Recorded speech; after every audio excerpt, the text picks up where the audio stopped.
Raja Mataram merencanakan pembalasan. Pagi harinya orang Madura mengetahui jika raja sudah lolos pada malam sebelumnya. Ki Tumenggung Mangkuyuda dan Sampang lalu menduduki istana. Seluruh isi keraton dijarah, rakyat diangkut semua. Tangis gemuruh mereka yang ditinggal sang raja sangat memilukan. Ki Dipati Cakraningrat sudah tertangkap oleh Dandang Wacana lalu digiring ke Kediri. Sudah diserahkan kepada sang Prabu Trunajaya. Tetapi Trunajaya tidak tega membunuh pamannya sendiri, lalu dibuang ke tengah hutan Lodaya. Niatnya Trunajaya biarlah pamannya mati dimangsa binatang buas. Adapun Ki Mangkuyuda yang menduduki istana Mataram lalu memerintahkan ke Dandang Wacana mengejar lolosnya raja. Dandang Wacana segera berangkat beserta bala prajuritnya. Ia membawa Daeng Marewa, Busung Merenung, dan Ngabehi Wangsa Prana. Perjalanannya cepat-cepat. Orang Mataram yang tertangkap dibunuh dan menyerah, dibelejeti istrinya untuk bulan-bulanan. Barang-barang bawaannya dirampas. Perjalanan sang Prabu sampai di tepi kali Bagawanta, lalu menyeberang terus lewat Dirawa, tiba di tanah Urut Sewu. Para Garwa, putra sang Prabu, selalu dekat dengannya. Hanya Pangeran Adipati Anom yang agak jauh di belakang. Jalannya agak ragu-ragu. Di dalam batin mengharap-harap utusan Trunajaya. Setelah agak lama utusan tidak muncul juga, Pangeran Adipati Anom segera menyusul ayahandanya. Perjalanan sudah sampai di dusun Karanganyar, wilayah Pagelen. Di situ sang Prabu dibegal orang jahat, para istri dibelejeti. Sang Nata lalu perintah menyebar uang supaya para begal itu tidak mengganggu para abdi dan perempuan. Tetapi mereka tetap melakukannya. Sang raja amat murka, lalu mengutuk orang-orang jahat itu. Para begal, semoga kamu tidak selamat. Para begal itu lalu tidak bisa berdiri, bergelongsoran di tanah. Sang Prabu melanjutkan perjalanannya sampai di Banyumas, istirahat di dusun Aji Barang. Para abdi dan putra masih ada menghadapnya. Sang Nata berkata kepada Pangeran Adipati Anom, "Tole, kamu kembalilah, negara Mataram rebutlah kembali. Adik-adimu ajaklah semua." Pangeran Adipati Anom menjawab sambil menyembah, "Perintah dari ayahanda saya menolak. Niat saya mati atau hidup tetap di sini. Jangan berpisah dengan ayahanda Prabu." Sang Nata bertanya, "Mengapa kamu menolak? Kalau begitu adimu Puger yang saya tanya."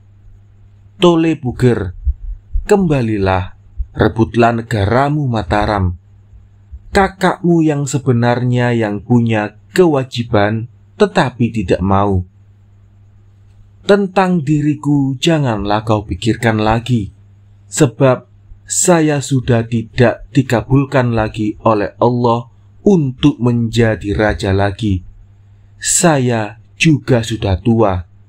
Bagaimana?" Pangeran Puger menjawab, "Saya bersedia melaksanakan. Semoga mendapat restu dapat merebut kembali negara Mataram." Sang Nata berbicara lagi, "Engkau aku serahkan kepada Allah. Semoga engkau dijaga Allah. Aku juga akan memberikan kepadamu wasiat keris Maesa Nular dan tombak Kiai Pleret. Kedua-duanya itu wasiat keraton. Saya wariskan kepadamu. Jadikan senjata. Buatlah teman. Jika kelak menang perangmu, saya titip adikmu Sitapa, sebab sekarang masih kecil. Kelak Sitapa jika sudah jadi adipati, dipati, akan jadi orang digdaya pilih tanding dan menjadi pengawalmu. Lanjutkan menjadi raja di Jenar. Berangkatlah beserta 2 orang adikmu. Aku hanya bisa memberikan bekal restu. Pangeran Puger, Pangeran Singosari, Pangeran Martasana sesudah bersujud kepada ayahandanya, lalu berangkat ke Mataram. Tujuannya akan ke Jenar, diiringi beberapa bala. Sementara Sang Prabu melanjutkan perjalanannya dari Aji Barang sampai di dusun Pasiraman, masih wilayah Banyumas, lalu istirahat. Di situ Sang Nata jatuh sakit. Pangeran Adipati Anom dan Raden Mastapa selalu ada di dekatnya, memeluk kakinya Sang Prabu. Sang Nata minta daugan atau kelapa muda. Sang Adipati segera memerintahkan abdinya. Sesudah didapatkan, segera diserahkan kepada Sang Prabu. Sang Nata menerima daugan yang sudah dilubangi. Beliau curiga dalam hatinya, menduga bahwa daugan itu sudah diberi racun oleh Adipati. Namun demikian tetap diminum. Setelah itu Sang Nata berkata, "Banyak terima kasih Tole. Saya sudah tahu kehendakmu. Engkau berharap saya segera mati. Mengapa engkau berbuat demikian? Dulu engkau saya perintah kembali merebut Mataram, engkau tidak mau. Sekarang seperti ini kehendakmu. Tole, ketahuilah, kelak hanya kamu sendiri yang mukti, tidak turun ke anak cucumu. Saya punya pantangan, kelak jika saya sudah tidak ada, engkau dan seluruh keturunanmu tidak saya perbolehkan ziarah di pekuburan saya." Sang Nata sakitnya semakin menyedihkan. Pangeran Adipati selalu menangis seraya sujud di kaki ayahandanya. Sang raja memeluk leher putranya dan berkata, "Tole Adipati, ketahuilah saya akan sampai pada janji putus usia saya. Kelak kemudian hari sepeninggal saya, mintalah bantuan kepada Belanda. Ajaklah membalas dendam kepada orang Bangwetan yang sudah merusak Mataram. Sungguh-sungguh laksanakanlah amanah saya, karena sudah dipastikan Allah jika tanah Jawa akan ganti alam. Orang Belanda akan unggul perangnya. Semua anak cucu saya kelak, jika bersekutu dengan Belanda, mesti akan menang perangnya. Saya doakan semoga engkau dapat mengalahkan musuhmu, orang Bangwetan. Tetapi jangan lupa bersama dengan orang Belanda. Semua berkahku terimalah. Keris Kiai Belabar, tombak Kiai Baru, dan lain-lainnya wajib engkau memiliki. Karena engkau adalah putraku yang paling tua, wajib menggantikan saya. Dan lagi Tole, kelak jika saya sudah tiada, jenazah saya makamkan di bumi Tegal. Satukan dengan guru saya yang juga telah dimakamkan di sana. jenazahku letakkan di tanah yang tinggi, dan ciumlah tanahnya. Di mana tanah yang harum baunya, makamkanlah jenazahku di situ. Sudah, selamat tinggal. Sang nata lalu mangkat. Terdengar tangis dari yang hadir di situ. Jenazah sudah dimandikan, lalu dimasukkan ke tabela atau peti mati. Pangeran Adipati segera utusan memanggil Adipati Martalaya di Tegal. Adipati segera datang. Jenazah sang Prabu lalu dibawa ke Tegal. Di situ sudah diketemukan tanah yang dimaksudkan serta harum baunya. Jenazah dimakamkan di situ. Mulai sejak itu, tempat itu dinamakan Tegal Arum. Sementara itu putra Mataram yang bernama Pangeran Puger sudah sampai di Jenar, lalu mengumpulkan bala. Orang Pagelen sudah tunduk semua.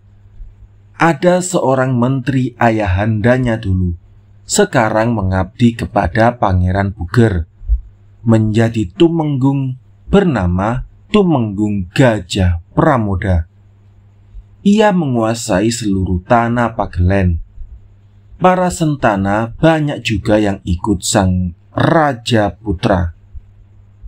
Pada suatu malam waktu Pangeran Puger sedang tidur bermimpi berjumpa dengan ayahandanya. Beliau memerintahkannya segera merebut Mataram, sebab sudah sampai saatnya, agar segera menjadi raja di Jenar. Sehabis berkata demikian, terlihat ayahandanya lalu mangkat. Pangeran Puger terkejut lalu bangun, sangat menyesal, lalu berunding untuk membuat kesepakatan dengan adik-adiknya, sentana, para menteri, para pertapa, tentang niat Pangeran Puger menjadi raja. Semua setuju dan mendukung.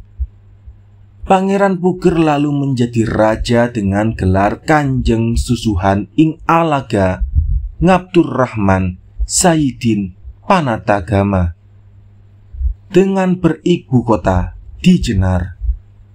Diganti nama Purwakanda.